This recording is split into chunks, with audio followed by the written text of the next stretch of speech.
మార్చి 23, 1931.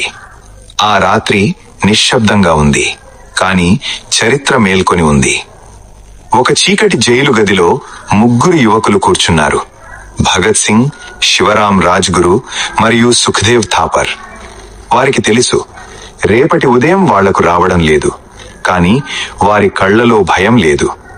భగత్ సింగ్ తన పుస్తకాన్ని మెల్లగా మూసి చిరునవ్వు చిందించాడు.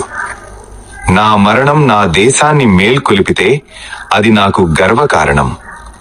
రాజ్గురు ధైర్యంగా నిలబడి చెప్పాడు, మనం చనిపోవడం కాదు, మనం అమరులమవుతున్నాం. సుఖదేవ్ ఆ చిన్న కిటికీ వైపు చూస్తూ నిశ్శబ్దంగా అన్నాడు, ఒకరోజు భారత్ స్వేచ్ఛగా ఊపిరి పీలుస్తుంది. అప్పుడే అడుగుల శబ్దం వినిపించింది. గార్డులు వచ్చారు. కడియాలు మోగాయి. తలుపులు తెరచుకున్నాయి. కాని వారు ముందుకు నడిచారు, ఖైదీలుగా కాదు, భారతమాతకు ధైర్యమైన కుమారులుగా. ఆ తరువాత వారి స్వరం ఒక్కటయ్యింది, ఇన్కిలాబ్ జిందాబాద్. ఆ నినాదం అక్కడే ఆగలేదు.